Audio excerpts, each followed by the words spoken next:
I've never seen anything like it. I've never seen a candidate treated so disrespectfully just for running.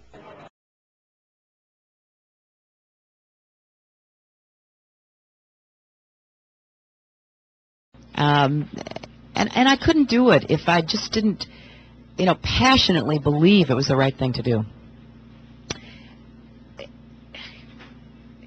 I have so many opportunities from this country.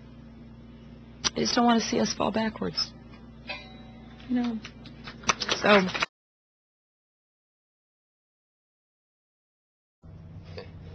You'd have to have a heart of stone not to be moved by Mrs. Clinton's plight, but sometimes... Why are you smiling? Sometimes it's good. Well, sometimes it's useful to have a heart of stone, and I don't believe it was genuine. I think no Clinton cries without calculating first.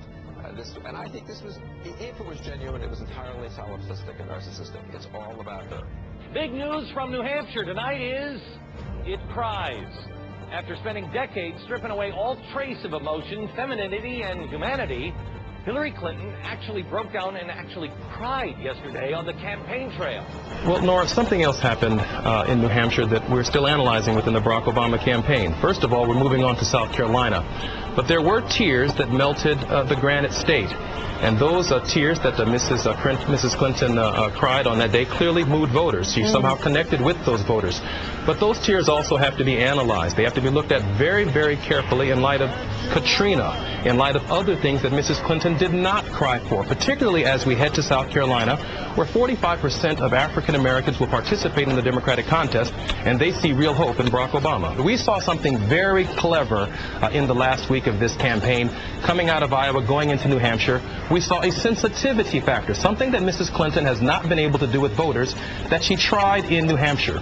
Not in response to voters, not in response to Katrina, not in response to other issues that have devastated the American people, the war in Iraq.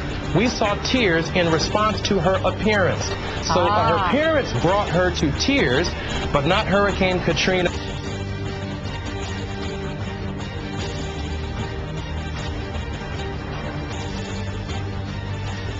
And I give her a lot of personal credit. I will never underestimate Hillary Clinton again. I think the Hillary appeal has always been somewhat about her mix of toughness and sympathy for her. Let's not forget, and I'll be brutal, the reason she's a U.S. Senator, the reason she's a candidate for president, the reason she may be a front runner is her husband messed around. Yeah, but that's how she got to be senator from New York. We keep forgetting it. She didn't win there on her merit. She won because everybody felt, my God, this woman stood up under humiliation. Right? That's what happened. That's how it happened.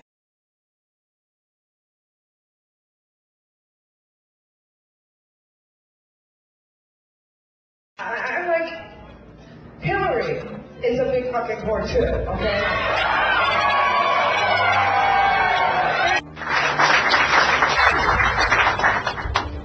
how do we beat the bitch?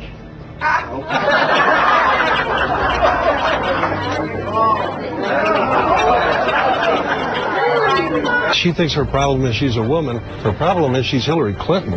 And some women, by the way, are named that, and it's accurate. So she is a tough lady, tough in politics. That's been her great strength. But let's face it, she can be a very abrasive, aggressive, irritating person. A lot of voters, I think, see her that way.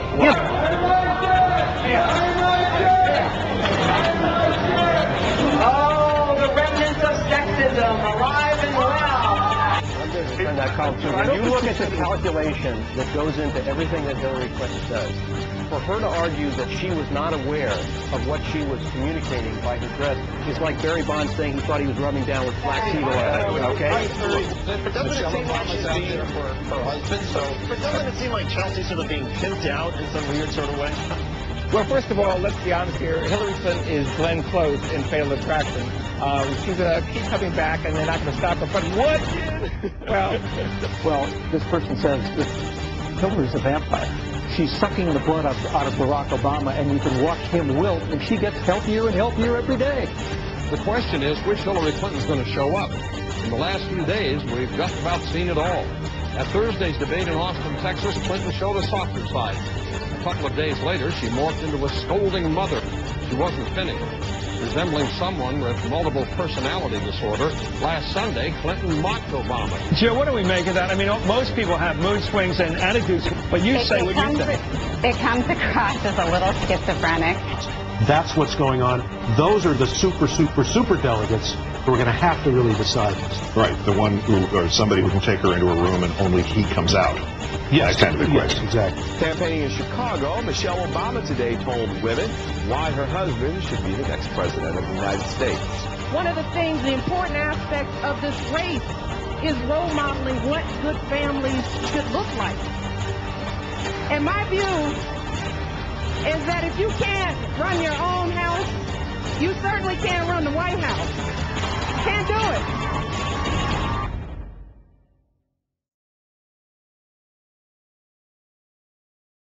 And people have been trying to push me out of this ever since Iowa.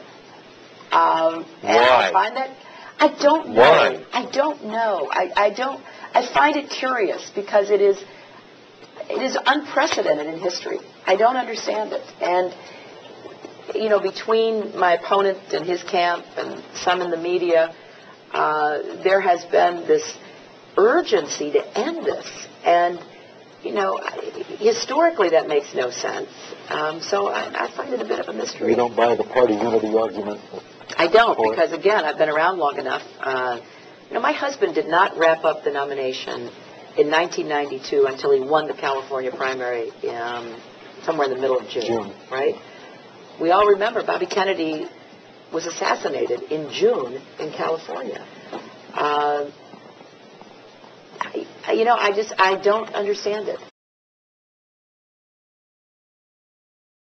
If you listen to what she said, I think the meaning is clear, and it's pretty outrageous. Here's why I should stay in the race, and nobody should force me out. Things happen in June. Something bad could happen to the guy. I mean, it's very clear. Those words, Senator, you actually invoked the nightmare of political assassination. This, Senator, is too much, because a senator, a politician, a person who can let hang in midair the prospect that she might just be sticking around in part just in case the other guy gets shot, has no business being and no capacity to be the President of the United States. Poorly. I wish she had referred to Bobby Kennedy still campaigning in June, because that was her point. I mean, even you, leading into this segment, have suggested that she's keeping her campaign alive because Bobby Kennedy, was assassinated in June. She did not say that, Chris. She was making the point that campaigns have run into June before. It was an unfortunate choice of words, but she is being bloodied for this, and I have no doubt that it came originally somewhat from the Obama campaign. I got the email on Friday from Bill Burton making sure that thousands of reporters saw the remarks and that they construed it in the way he wanted them to. I got the email from the Obama campaign saying that Keith Olbermann's special comment on it. They have used this. There's no doubt about it. There's a pattern. And I'll tell you the other thing. If this pattern continues, that she's going to ruin the Democrats' chances in November. I'm going to tell you what's going to ruin the Democrats' chances, Joe. If people continue to demonize both Clintons and treat them like monsters, that will ruin the Democrats' chances. Bill Clinton is our only two-term Democratic president in my lifetime. Has he made mistakes? Absolutely. Have I criticized him? Absolutely. Has she made mistakes? Certainly. But to act like she is capable of making a statement like this and summoning up the worst fears and tragedy of our democracy, to act like this woman is capable of that, there'll be people staying home in November if this continues. There really will. It's outrageous.